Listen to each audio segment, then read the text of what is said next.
Assalamualaikum warahmatullahi wabarakatuh. Innal hamdalillah nahmaduhu wa nasta'inuhu wa nastahdihi wa nastaghfiruh. Wa na'udzu billahi min shururi anfusina wa min sayyiati a'malina. Man yahdihillahu fala mudilla lahu wa man yudlil fala hadiya lahu. Asyhadu an la ilaha illallah wahdahu la syarika lahu wa ashhadu anna sayyidana Muhammadan abduhu wa rasuluhu. Allahumma salli wa sallim wa barik ala sayyidina Muhammadin al-fatihi lima ughliqa wal khatimi lima sabaqa nasiril haqqi bil haqq wal hadi ila siratikal mustaqim. Sallallahu alaihi wa ala alihi wa ashabihi haqqa qadrihi wa miqdarihi al-azim. Allahumma nawwir bil kitabi basari wa atliq bi lisani shrah bi sadri ista'mil bihi jasadi bi hawlik wa quwwatika fa innahu la hawla wa la quwwata illa bik. Subhanaka la ilma lana illa ma 'allamtana innaka antal alimul hakim. Wa la hawla wa la quwwata illa billahil 'aliyyil 'azim. Amma ba'du. Alhamdulillah rabbil alamin. Terima kasih kita kepada Allah Taala. Kita sambung Qaulut Tam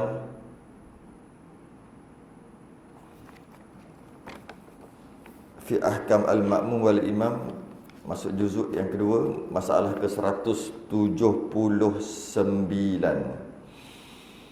Masalah ke-179.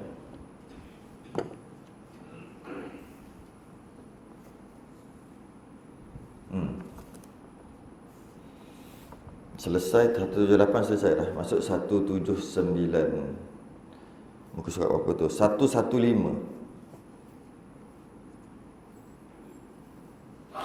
Qala al-musannif rahimahullahu ta'ala wa nafa'ana wa iyyakum bi'ulumihi fid darain amin ya rabbal alamin.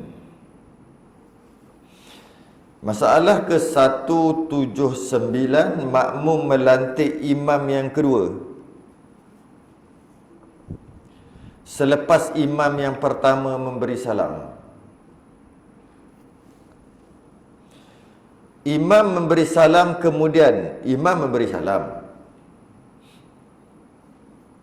kemudian berdirilah beberapa orang makmum yang masbuk.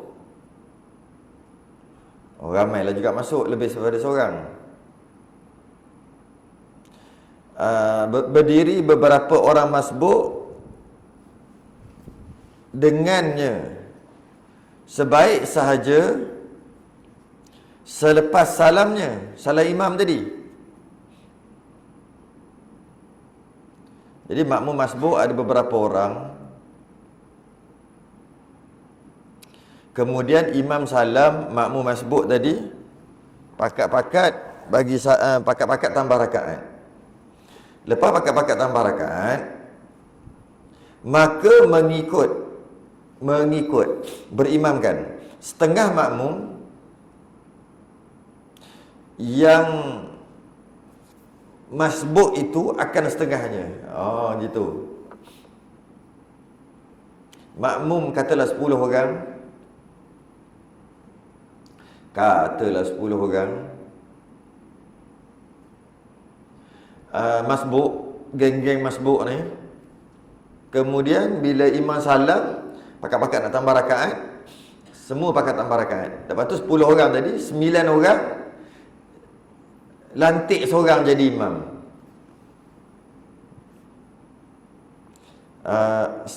Setengah makmum yang masbuk itu akan setengahnya. Atau semua makmum yang masbuk itu melantik seorang daripada mereka jadi imam untuk menyempurnakan sembahyang mereka. Tak kisahlah macam mana pun, 10 orang tu 4 orang lantik seorang ni jadi imam, 4 orang lagi lantik orang lain pula jadi imam yang masbuk juga. Macam tu lah.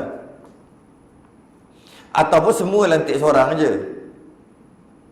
Dia nak bagi tahu hukum apabila masbuk tambah rakaat, Lepas tu yang pakat-pakat masbuk tadi sebahagiannya menjadi makmum dengan niat imam orang lain di tengah-tengah semayang. Itu cerita dia.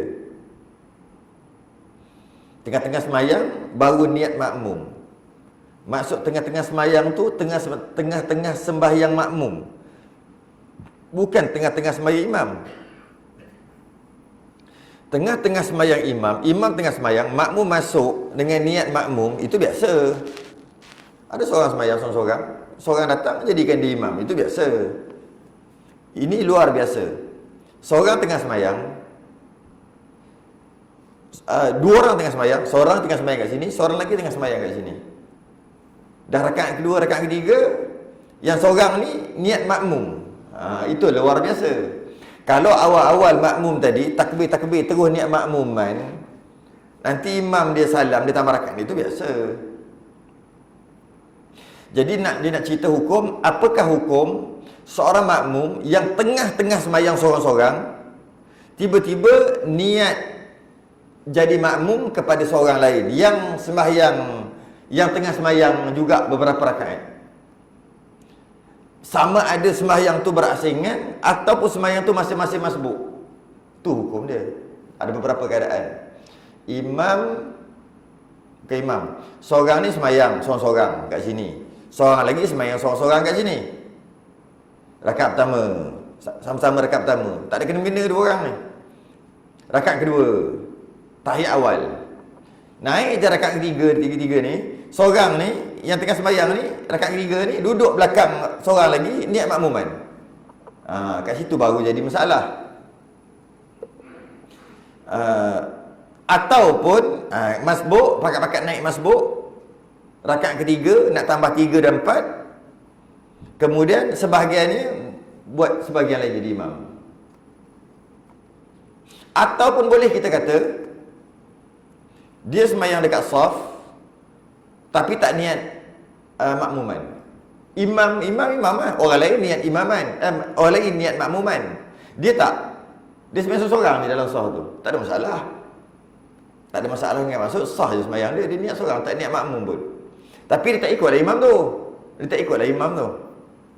Cuma dia duduk dalam saf aja, tumpang. Niat makmuman tak? Aku sembahyang seorang. Tak ada masalah. Cuma pelik pada orang je lah.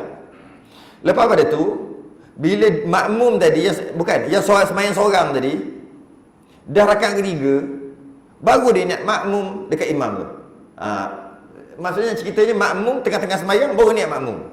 Masuk tengah-tengah, bukan masuk daripada takbiratul ihram. Apa lagi? Boleh jadi juga masalah macam ni. Imam dah rakaat ke tahiyat awal, imam tahiyat awal. 4 rakaat, imam tahiyat awal. Makmum seorang datang tak niat makmuman, tapi sembahyang kat belakang tu. Saja je lah. Tak ada masalah duduk mana-mana pun, tapi bukan niat makmuman. Dia pun sembahyang seorang-seorang, laju-laju. Yang seorang ni sembahyang baru tahiyat awal. Dia sembahyang laju-laju. Dia tu rakaat ketiga. Dia ni sembahyang laju-laju, dia tu naik rakaat keempat. Yang sembahyang laju-laju ni ngam-ngam rakaat keempat juga. Yang sembahyang seorang-seorang. Tiba-tiba dah rakaat keempat, baru niat makmum lah. Makmum baru masuk, lepas tu salam sama-sama. Macam budak-budak kejar imam dulu. Kan? Tapi dia kejar niat makmuman. Dia pergi main dulu. Lepas tu imam dah rakaat keempat dah. Dia lagi Allahu Akbar sembahyang laju-laju. Nanti salam sama-sama dengan imam. Itu batal. Jadi tak, dia sembahyang niat seorang. Cuma bila dia sama dengan imam punya rakaat aja baru niat makmum. Boleh tak? Tu nak cerita hukum tu. Semua macam-macam contoh saya bagi tadi tu. Niat makmuman bukan di dalam takbiratul ihram makmum, di tengah-tengah sembahyang. Okey, macam mana hukum dia? Melantik seorang daripada mereka menjadi imam untuk menyempurnakan sembahyang mereka, yakni mereka melantik imam dalam sembahyang ketika mereka telah rakaat kedua, ketiga dah, keempat dah. Maka pada sah perbuatan mereka itu ada dua pendapat. Sah ke tidak? Ada dua pendapat. Yang terlebih asah, yang terlebih sahihnya dari dua pendapat itu, sah ikutan itu. Tak ada masalah, sah, boleh. seperti yang disebutkan dalam Syarhul Muhazzab dan tersebut di dalam Rawdah. Bukan. Ya, dan disebutkan dalam Syarhul Muhazzab. Titik kat situ. Itu satu cerita. Sah. Bolehlah nak buat. Jadi kalau kita kata, boleh tak seorang itu mengejar imamnya? Boleh tak seseorang itu mengejar imamnya, kemudian salam bersama-sama? Boleh lah. Cuma ketika dia kejar, jangan niat makmuman. Bila dia dah sama rakaat dengan imam, baru niat makmuman. Boleh lah. Kena cukup ilmu. Dia datang, imam dah rakaat ketiga, dia takbir, kejar. Imam tahyat akhir, dia sampai tahyat akhir sama-sama. Lepas tu makmum salam dengan imam. Boleh. Okay. Ataupun makmum tadi pakat-pakat masbuk 10 orang, 9 orang ke belakang, lantik seorang tu jadi imam. Bukan lantik lah, maksudnya niat makmuman lah, pun boleh. Ataupun seorang semai sini, seorang semai sini, seorang-seorang. Lepas tu sama-sama sini-sana sembahyang. Lepas ada 2 rakaat ke 3 rakaat, tengok sana ada orang sembahyang juga tu. Slow-slow dia pergi sini, langkah slow. Jangan 3 gerakan berturut-turut lah. Langkah duduk belakang kawan ni. Asalnya sembahyang seorang-seorang. Tengah-tengah rakaat kedua, rakaat ketiga ke, baru pergi belakang. Seorang tu niat makmum, boleh. Senang cerita, niat makmuman tadi tak semestinya dalam takbiratul ihram daripada awal, tak semesti, tengah-tengah pun boleh. Dari sudut sah sembahyang.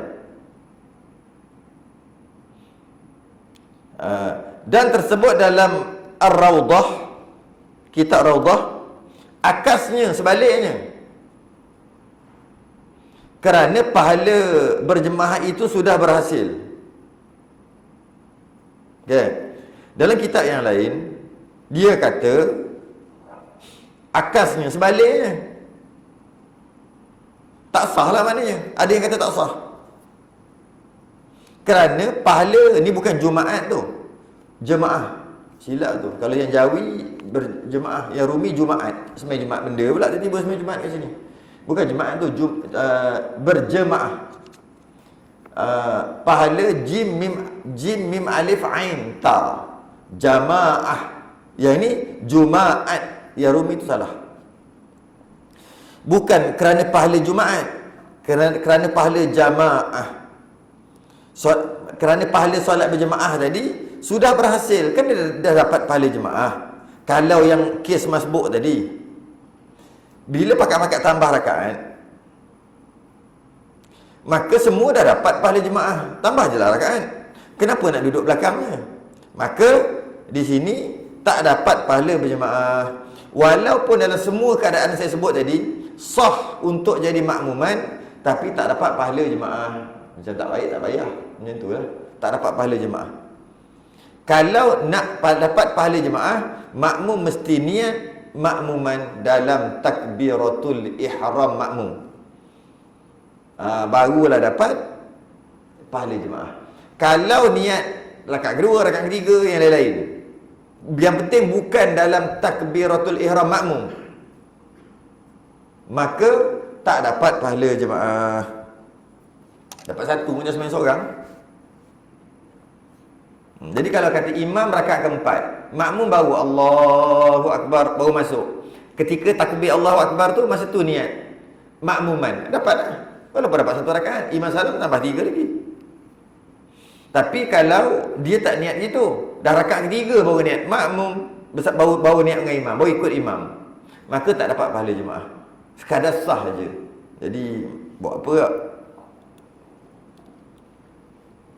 Dan berkata Imam Nawawi di dalam Syarhul Muhazzab, dan apa yang aku terangkan daripada harus ikutan itu, yang aku kata sah ikutan, sah jadi makmum itu, mu'tamad di sisiku. Inilah pendapat mu'tamad, sah, boleh. Tapi pahala tak ada. Pahala berjemaah tak ada. Hanya pahala sembahyang seorang saja. Dan ada sebahagian ulama berpendapat bahawa qudwah, ikutan secara itu, buat macam tu makruh hukumnya. Makruh lah dengan maksud tak dapat pahala jemaah. Tak dapat pahala jemaah maksudnya makruh lah. Setengah ulama kata makruh, setengah ulama kata Setengah ulama kata bukan makruh dengan maksud tak dapat pahala jemaah.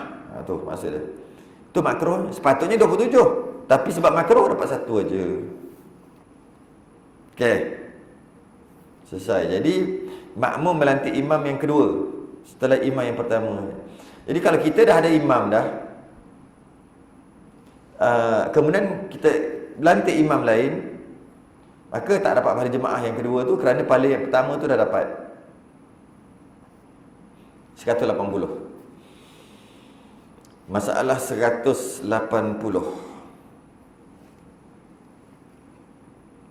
Hukum mengulangi membaca ayat di dalam sembahyang.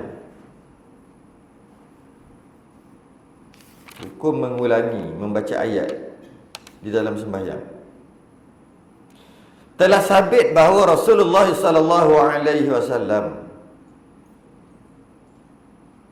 adalah ia mengulangi beberapa ayat di dalam sembahyang.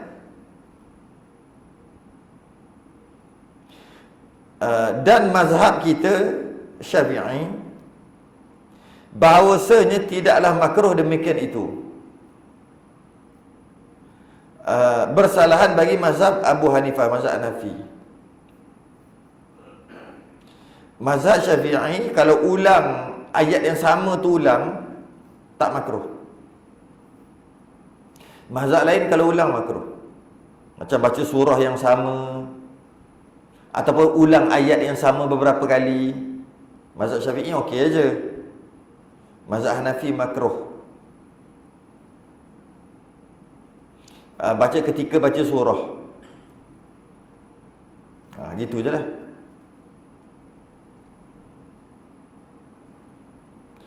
Dan apabila dibalakan seseorang dengan rintangan was-was, ini sepatutnya dibuat nombor lain ni. Sebab ini masalah lain. Yang tadi masalah lain.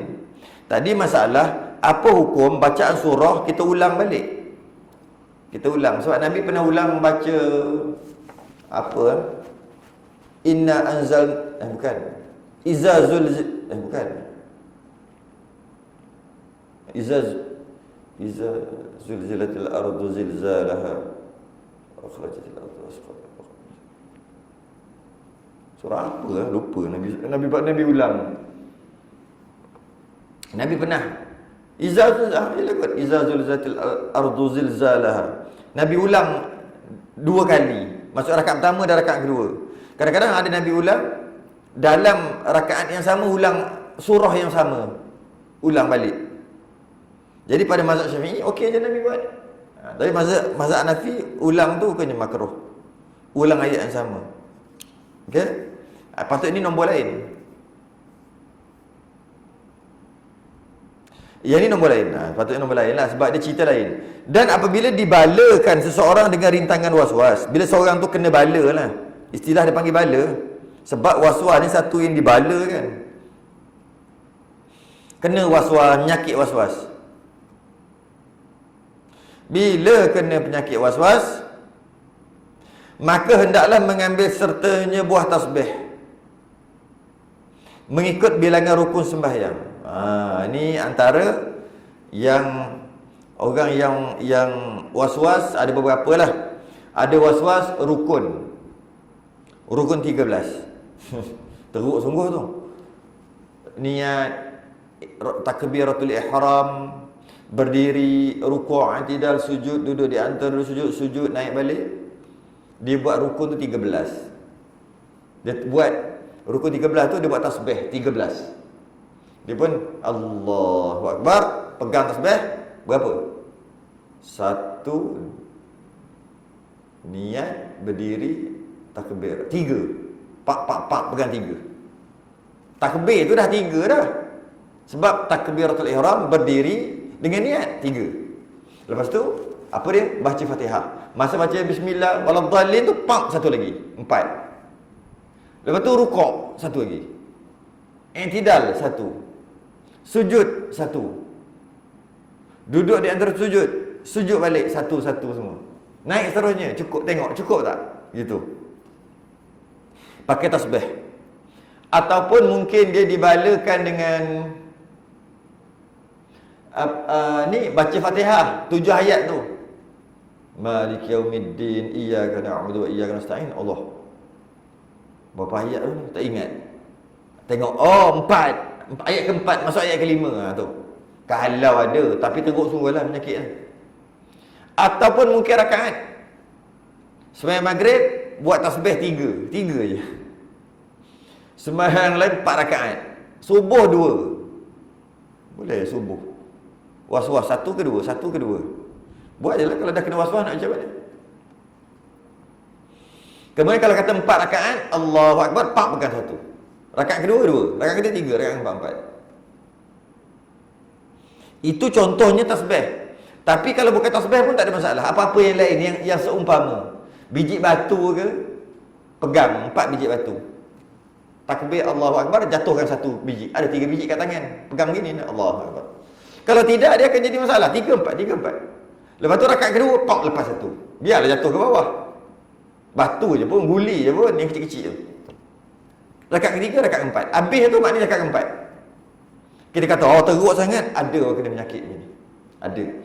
Kalau makan dia tak pernah puas-puas time makan. Tadi ni aku makan 3 suap ke 4 suap. Tak ada. Bak makan, tadi dah makan tengah hari ke belum? Was-was makan lagi sekali. Tak ada. Bak makan tak ada, bak masuk gear tak ada. Ni gear berapa ni? Gear 3, gear 4. Ingat. Masa bawa motor, tak lupa pun masalah dunia. Sembahyang je terus lupa. Ada. Lepas tu dia kata dibala kan. Ini kira bala dah ni. Maka dia boleh pakai apa sahaja alat yang mana alat tadi dapat menyebabkan dia tak lupa. Sekarang ni ada yang sujud elektronik. Bila sujud je naik 1 sujud, bukan sujud, ayolah, sujud 2 kali.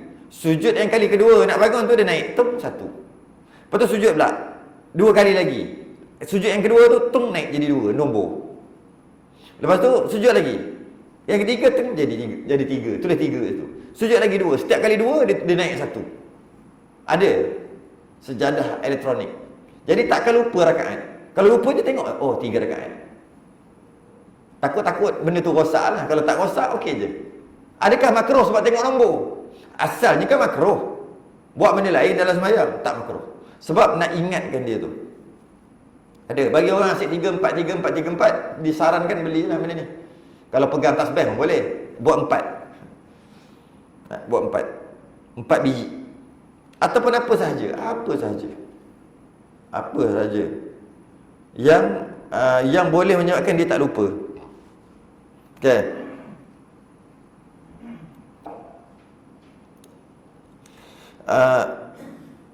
Dan tiap-tiap kali diperbuatkan satu rukun daripada rukun-rukun, dia ambil sebiji daripadanya. Kalau rakaat, setiap satu rakaat lah. Yakni dikais atau ditolak sebiji daripada tasbih itu dengan tangan, dengan jari, supaya menolak was-was dengannya. Barulah dapat hilangkan was-was. Dan mengingati dengannya daripada segala perbuatan yang boleh membawakan kepada kekeliruan di dalam sembahyang, tidaklah makruh hukum. Asalnya makruh main-main tasbih dalam sembahyang. Tapi oleh sebab dengan dia buat gitu boleh mengelakkan kekeliruan was-was tadi, maka tak makruh dia main biji tasbih tadi. Istilah main lah. Tak makruh. Tak makruh. Kalau ada yang kena was-was. Dia ada satu lagi cara nak selesai masalah was-was ni. Sembahyang je berjemaah, duduk belakang. Settle masalah, ikut je imam. Ni nak sembahyang seorang, was-was pula. Itu jadi tu. Pergi mak sembahyang jemaah, ikut je imam, hilang was-was tu. Okay. Asalnya main-main benda tu makruh. Asalnya tengok nombor-nombor makruh. Tengok nombor bergerak kan, 2, 3 makruh. Asalnya main tasbih makruh dalam sembahyang. Tiba-tiba oleh kerana untuk menolak was-was, maka jadi tak makruh. Sebab nak mengelakkan was-was tadi, nak menolak was-was. Bahkan kalau dikatakan dengan sunatnya, tidaklah begitu jauh. Kalau katalah sunat pegang tasbih, taklah begitu jauh. Maksudnya kalau nak dibandingkan perbuatan memegang tasbih tadi, satu sebiji, duk sibuk duk ingat tu. Ataupun kalau dibandingkan dengan membawa tasbih tadi atau melihat nombor-nombor elektronik tadi, kalau nak dibandingkan, dia dekat dengan makruh ke dia dekat dengan sunat? Dia lebih dekat dengan sunat. Nak banding dekat dengan makruh. Okey? Contohnya masa takbir raya 7 kali. Macam mana ingat selama ni? Allahu Akbar 1. Macam mana? 7 kali. Susah tu. Allahu Akbar 1 dalam hati. Allahu Akbar 2. Allahu Akbar sampai 4, 5 je. Sudah tadi berapa? Macam mana nak buat? Apa sahaja. Jadi dia tak makruh. Sepatutnya makruh jadi tak makruh. Ada buat gini, Allahu Akbar. Allahu Akbar. Tak apa. 3, 4, 5 macam ni Tak apa. Lepas tu 5, 6, 7. Daripada sudah 6, 7. Sekali takbir 8 kali. Sebab kalau 6, 7 takbir raya, ambil 6 tambah 1. Tiba-tiba sebenarnya 8. Makmum dah huru-hara dah kat belakang. Nak ikut ke tak? Nak ikut ke tak? Jadi tak ada masalah buat gini. Tak ada masalah. Mungkin buat apa-apa caralah sekalipun. Sedangkan mengingat tangan, mengingatkan jari ketika sembahyang hukumnya makruh. Sebab sembahyang ingat Allah, bukan ingat jari, bukan ingat nombor. Tapi dalam kes ni tak makruh.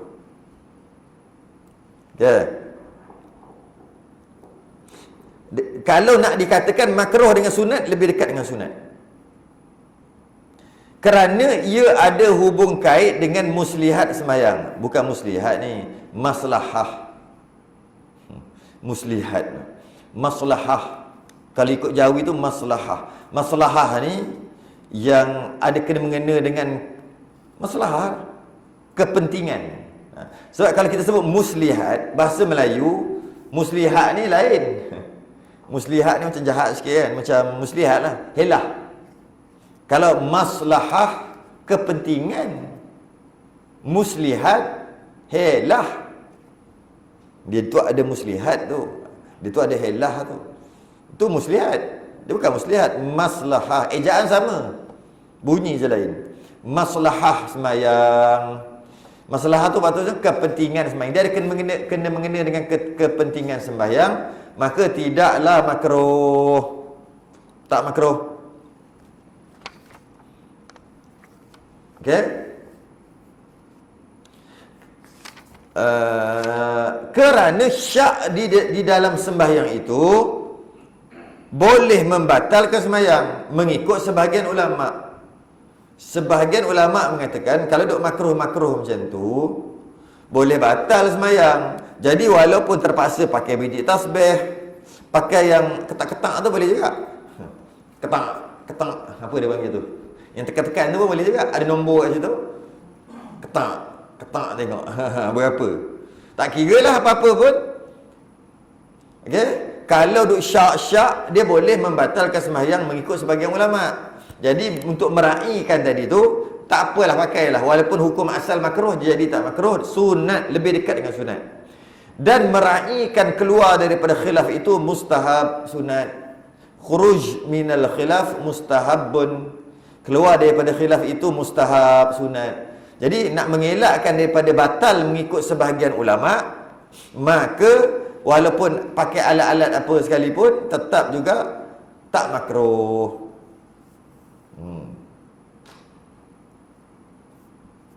Habis. Senang je ni.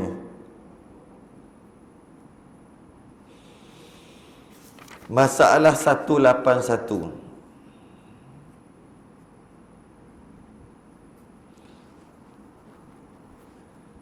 Disunatkan bagi imam berdoa dengan sirah jamak. Disunatkan bagi imam berdoa dengan sirah, dengan lafaz jamak, dengan imbuhan. Imbuhan dia panggil. Ganti nama. Ganti nama jamak. Jamak ni plural lah. Jangan guna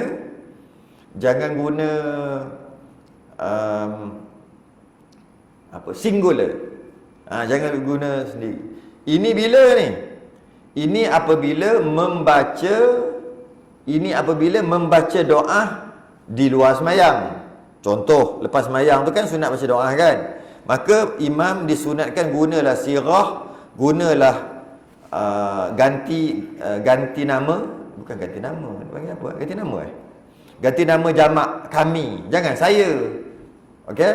Bila ni? Lepas semayang tu atau nak berdoa. Termasuk juga ni nak cerita ni dalam semayang.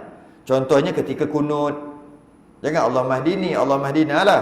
Kecuali hanya satu je. Disunatkan dengan sirah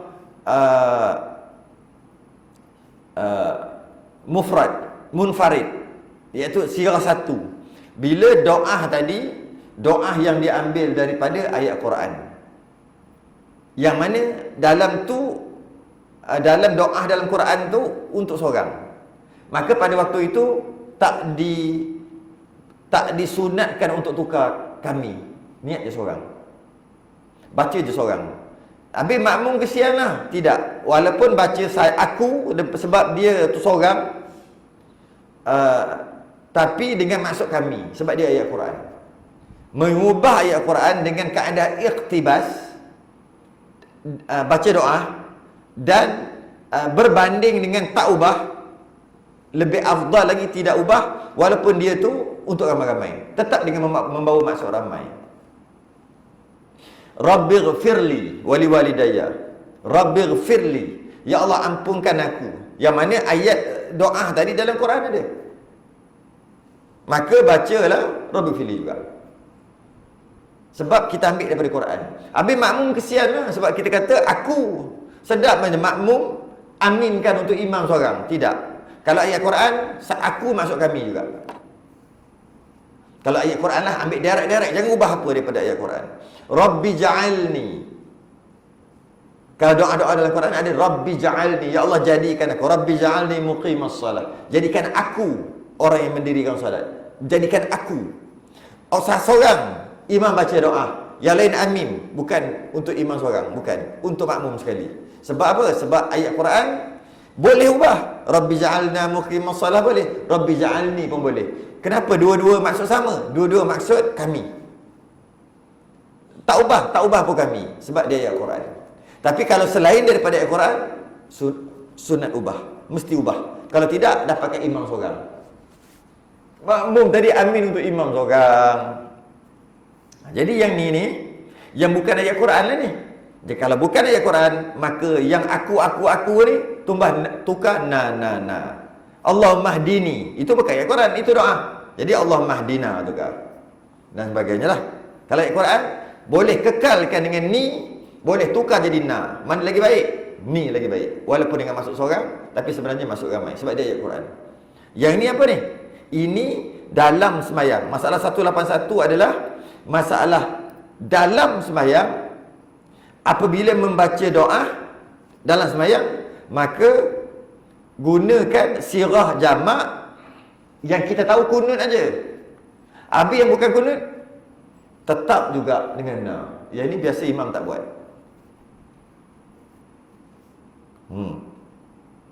Kalau kita sujud rukuk, subhana rabbiyal a'la wa bihamdih, mana ada aku ke? Kami kan ada, cuma kita je tak amal. Bacaan dalam sujud dan dalam sujud, dalam tahiyat, dalam duduk di antara dua sujud, dalam rukuk, dia bukan ada satu bacaan subhana rabbiyal a'la, subhana rabbiyal azim aja. Dia banyak jenis bacaan lain. Bacaan doa lain yang ada ni, ada na tadi, maka imam na. Sebab dia bukan ayat Quran. Mari kita tengok. Berkata Al-Imam Ghazali rahimahullahu ta'ala, disunatkan bagi imam bahawa berdoa imam berdoa ketika duduk di antara dua sujud dan dalam rukuk dengan sirah, dan dalam rukuk dan dalam sujud. Mana sujud? Disunatkan bagi imam berdoa ketika duduk di antara dua sujud dan dalam rukuk. Tambah lagi satu lah, imam dalam ketika duduk di antara dua sujud, ketika rukuk, ketika sujud, dan ketika kunut. Tambah lagi, sebab kunut tu orang dah tahu, tapi bawah ada kunut, kunut tak apa. Disunatkan bagi imam bahawa berdoa ia ketika duduk di antara dua sujud dan dalam rukuk dengan sirah jamak. Dengan jamak. Baca dengan plural. Seperti mana disunatkan demikian ketika bacaan kunut. Okey. Maka berkata ia di dalam antara dua sujud. Dalam duduk di antara sujud kita, Rabbighfirli warhamni, Rabbighfirli, aku. Tapi mengikut kata Imam Ghazali, Rabbighfirli, Rabbighfir lana lah. Tapi dia bacaan dia lain sikit pada Imam Ghazali. Apa dia? Allahumma ghfir lana ataupun Rabbighfir lana. Tak pernah imam, tak pernah baca imam macam ni. Tak pernah baca. Makmum Rabbighfirli warhamni, makmum. Imam yang Rabbighfir lana. Ataupun kita baca macam ni lah. Allahumma ghfir lana warhamna wahdina wa'afina warzuqna. Kalau Rabbighfirli warhamni wajburni warfa'ni warzuqni wahdini wa'afini wa'fani, semua na je lah. Rabbighfir lana warhamna wajburna warfa'na warzuqna wahdina wa'afina wa'fa'na. Pernah dengar? Tak. Imam sunat baca gini. Ataupun bacalah yang macam Imam Ghazali ni, boleh juga. Atau baca macam kita biasa boleh juga, cuma tambah na je. Allahumma ighfir lana warhamna wahdina wa'afina warzuqna wa adkhilnal jannah wa najjina minan nar wa aslih lana sya'nana kullahu. Sunat baca dalam duduk di antara dua sujud. Kalau tak apa-apa lah ni, Rabbighfir lana warhamna wajburna warfa'na warzuqna wahdina wa'afina wa'fu anna. Susahnya. Okey, ketika duduk di antara dua sujud. Dan dibaca dalam rukuk. Dalam rukuk pula baca macam mana? Di dalam rukuk hendaklah dibaca Allahumma laka raka'na wa bika amanna wa laka aslamna. Ini sebenarnya bacaan ni ada dalam kitab Muniyatul Musalli. Buka balik yang kita dah khatam Muniyatul Musalli tu. Ada bacaannya. Subhana rabbiyal azim, subhana rabbiyal a'la, tak adalah nananya. Tapi kalau bacaan ni Allahumma laka raka'na wa bika amanna wa laka aslamna. Siapa baca ni? Imam. Dan di dalam sujud hendaklah dibaca Allahumma laka sajadna wa bika amanna wa laka aslamna. Na juga.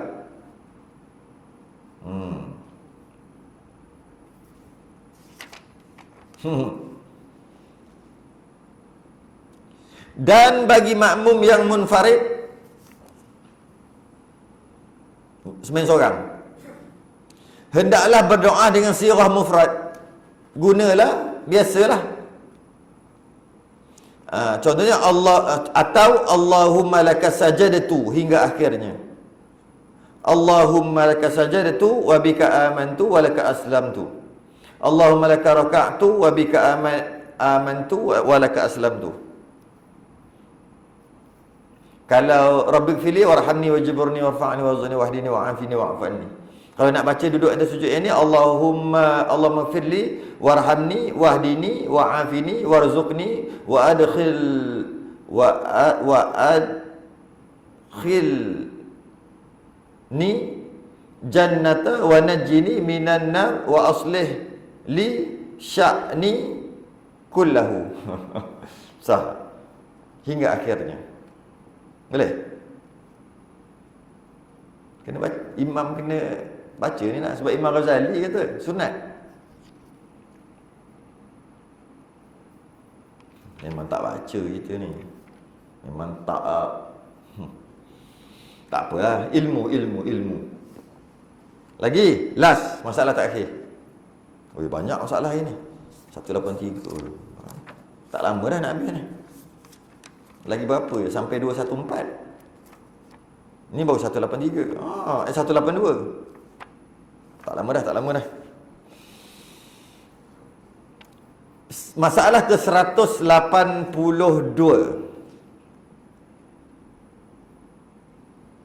Tidak sah qudwah jika makmum itu syak intiqalat imamnya. Tak sah ikut imam. Jika mendapati seorang mendapati akan seorang yang sembahyang sedang duduk. Dia datang-datang, dia nak sembahyang, dia tengok seorang tu tengah duduk, tengah sembahyang dan tengah duduk. Dan syak ia, adakah orang itu duduk tasyahud atau duduk ganti qiyam disebabkan lemah daripada qiyam kerana sakit atau seumpamanya. Betul juga. Dia masuk nak tengok, ada orang sembahyang lah, seorang tengah duduk, macam duduk di antara dua sujud tu lah. Dia nak jadikan kawan imam. Caranya apa? Takbir tunggu duduk lah. Kalau dia tak yakin orang tu tengah tahiyat awal, kalau dia yakin orang tu tengah tahiyat awal, macam mana kalau orang tu tengah duduk tu sembahyang duduk, dia tak mampu berdiri? Macam mana? Ini kalau bukan sembahyang atas kursi lah, sembahyang duduk ke bawah. Kalau atas kursi kita dapat tahu lah, dia ni sembahyang duduk ni. Macam mana? Dia tengah tu, tiba-tiba jadikan dia imam lah, tengah tahiyat awal tu. Tengah-tengah tahiyat awal, dia pun Allahu Akbar. Tiba-tiba imam tadi begini, Allahu Akbar, rukuk. Sudah dia macam mana? Dia takbir Allahu Akbar terus duduk. At-tahiyatul mubarakatus salawatul thayyibatu lillah. Tengah-tengah dia baca, imam pun Allahu Akbar. Hei. Sudah. Aku nak buat apa ni? Sepatutnya dia takbir, dia berdiri aja, baca Fatihah kat situ, sebab imam sembahyang duduk tu tak apa. Cuma sekarang ni imam ni tahiyat awal ke, atau imam tu berdiri, duduk ganti berdiri. Tu. Betul juga. Dia kena yakin lah imam tu buat apa. Cara yang terbaik, tunggulah imam tu bangun ke tidak. Tunggu je lah. Tunggu je. Imam pun Allahu Akbar, naik rakaat ketiga. Tahiyat awal tadi, baru takbir. Sebab kalau dia takbir ketika imam tahiyat awal pun bukan dapat rakaat pun. Tunggulah imam bangun. Ataupun dia tunggu, imam tu Allahu Akbar tu pun rukuk. Lah, rupanya imam ni bukan imam lah, orang sembahyang seorang yang aku nak jadikan imam ni, rupanya sembahyang duduk. Tengah-tengah rukuk tu dia takbir lah, Allahu Akbar, terus rukuk, masbuk. Tak payah baca Fatihah, imam tanggung. Dapatlah juga. Itu yang terbaik, tunggu. Habis kalau dia tak nak tunggu, macam mana? Adakah dia nak takbir tunggu duduk sebab dia menganggap imam tu tahiyat awal, ataupun dia nak takbir tunggu berdiri sebab menganggap imam tu sembahyang duduk? Betul juga. Betul juga. Orang masalah. Pernah terfikir tak? Pernah terfikir orang ni yang sembahyang tapi duduk lah. Kalau berdiri selesai lah, duduk. Kita pun nak jadikan dia imam lah. Nampak sembahyang tengah duduk tu, Allahu Akbar, terus kita duduk dengan menganggap dia memang tengah tahiyat awal atau tengah duduk kan, tengah tahiyat awal lah. Ataupun yang tadi tu tengah tahiyat akhir, dengan menganggap dia tengah tahiyat akhir tapi dia duduk macam tahiyat awal tu kan. Kan ada orang duduk itu juga. Terus anggap. Pernah tak kita terfikir kalau dia sembahyang duduk macam mana? Jahannam kita nak buat apa lepas pada tu? Betul juga. Orang masalah. Okay? Jika mendapati seseorang akan seseorang sembahyang sedang duduk dan syak dia mari syak. Kalau dia memang yakin tak apa, dia mari syak. Adakah orang itu duduk tasyahud, tahiyat, atau duduk ganti qiyam disebabkan lemah daripada qiyam kerana sakit atau seumpamanya? Maka adakah ia boleh berimamkan dengannya pada keadaan demikian itu? Bolehkah dia nak jadi makmum? Kerana sedangkan ia syak tentang intiqalat imam tu. Dia syak tentang lepas ni imam nak pergi mana? Imam nak naik rakaat seterusnya ke? Imam nak salam ke? Atau imam tu nak rukuk dalam keadaan dia sembahyang duduk? Dia syak. Bila syak aja dan demikian juga, belum jawab lagi. Ni masalah seterusnya. Dan demikian juga jika ia melihat seorang sedang sembahyang pada waktu gerhana. Sama juga masalah kedua, dia nak gabung sekali lah. Pada waktu tu waktu gerhana bulan, gerhana matahari. Dan orang tengah sembahyang seorang lah ni. Atau mungkin juga sembahyang berjemaah, tak kisah. Tiba-tiba mari syak. Adakah syak ia? Adakah orang itu bersembahyang gerhana atau lainnya? Dia datang nak sembahyang Zuhur, tapi waktu tu kebetulan memang gerhana matahari. Dia pun datang, nampak orang sembahyang jemaah ke, sembahyang seorang ke, tak kisah. Dia ni sembahyang gerhana ke, sembahyang Zuhur. Sebab sekarang dah masuk Zuhur. Dia mari syak. Kalau dia sembahyang gerhana, rukuk, i'tidal, rukuk balik. Rukuk, qiyam, rukuk balik. 2 kali rukuk. Jadi kalau dia niat Zuhur, tak sah sembahyang dia, mana boleh. Jadi dua-dua tadi sama lah. Dia syak dalam perbuatan imam tadi. Mungkin juga dia syak, jenazah ada kat tepi tu. Dia ada orang takbir Allahu Akbar. Dia ni solat jenazah ke solat apa? Itu sama lah juga. Dia pun takbir sembahyang Zuhur. Sekali dia tengok Allahu Akbar, Allah sembahyang jenazah. Macam mana? Sebab tu kalau mari syak, macam mana nak settle? Boleh tak dia jadi makmum? Maka mengikut apa yang zahir pada semuanya itu, semua keadaan tadi, tidak sah ikut. Tak boleh ikut. Nampak jenazah di depan, ada seorang sembahyang. Dia ni sembahyang jenazah ke sembahyang Zuhur? Okay, tak boleh ikut. Nampak orang tengah sembahyang, waktu tu gerhana. Dia ni sembahyang gerhana yang 2 rukuk ke? Ataupun dia ni sembahyang Zuhur? Oh, tak boleh ikut. Ataupun dia ni sembahyang tengah duduk ni. Aku nak takbir tunggu duduk ke? Ataupun dia ni sebab nampak hari tu dia sakit, jalan sakit. Mungkin dia sembahyang duduk kot. Lepas ni dia nak rukuk. Atau mungkin dia memang tahiyat awal. Tak tahu mana satu. Syak 50-50. Tak boleh ikut. Tak boleh ikut. Kalau dia syak. Tidak boleh ikut, berimamkan dengannya. Kerana makmum tidak mengetahui selepas ia makmum bertakbiratul ihram, adakah wajib ia duduk atau qiyam? Makmum tadi tak dapat yakin, lepas aku takbir, aku wajib duduk ke? Aku kena kekal berdiri sebab imam sebenarnya sembahyang duduk. Tak dapat tahu. Lepas aku takbir ni, tak dapat tahu imam lepas pada tu takbir lagi ke apa sembahyang jenazah. Tak dapat tahu. Lepas aku takbir, tak tahu imam tu rukuk lepas tu yang tidak rukuk balik ke? Tak tahu. Maka dia tak tahu. Tak boleh. Tak boleh jadi makmum, tak sah. Tetapi jika dia dapat mentarjihkan salah satu daripada 2 ihtimal itu, oh, hebat dia. Tetapi kalau dia dapat mentarjihkan, dia dapat memastikan salah satu daripada 2 ihtimal tadi, 2 kemungkinan tadi, dia tahu. Dia berdapat agak. Memanglah dia ni nampak macam sakit, tapi dia duduk ni aku yakin dia duduk ni duduk tahiyat awal. Aku yakin dia duduk ni duduk tahiyat akhir. Dengan sebab-sebab tertentu dia berdapat keyakinan, dia bukan syak, maka dia boleh ikut. Yang kita duduk semayang tu, yang kita ikut tu, kita yakin lah kan. Kita yakin lah. Imam tengah duduk, bukan imam lah, sebenarnya seorang lah. Kalau imam tengah duduk, kita boleh tengok makmum tu buat macam mana makmum lain. Ini soal semayang, sebenarnya seorang. Dia dapat tahu daripada 2 kemungkinan tadi, dia dapat yakin. Dia dapat yakin. Dengan apa? Dia dapat ihtimal dengan tanda-tanda lah. Tak kisahlah tanda apa pun. Seperti melihat imam itu duduk secara iftirash atau duduk secara tawarruk.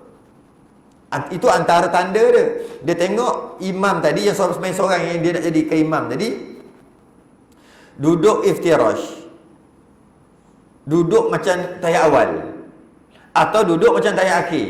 Ini duduk tahiyat akhir ni, contoh lah, macam tahiyat akhir ni. Maknanya ni bukan duduk menggantikan berdiri ni. Dia takbir, terus duduk. Sebab imam lepas ni nak salam. Dapat tahu daripada mana? Daripada cara duduk. Ataupun apa-apa tanda sekalipun. Bila ada tanda, maka hilanglah was-was dia. Bila hilang was-was syak dia, maka dia boleh ikut.